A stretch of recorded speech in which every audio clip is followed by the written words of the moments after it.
You ask Tiger to solve. This deals with linear equations with one unknown. The final result is x equals 14 over 5. Let's solve it step by step. Simplify the expression. Find the greatest common factor of the numerator and denominator. Factor out and cancel the greatest common factor. Swap sides. Isolate the x. Multiply both sides by 8. Group like terms. Multiply the coefficients. Simplify the fraction.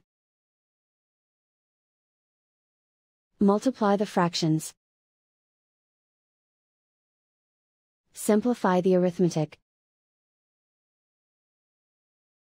And so the final result is x equals 14 over 5.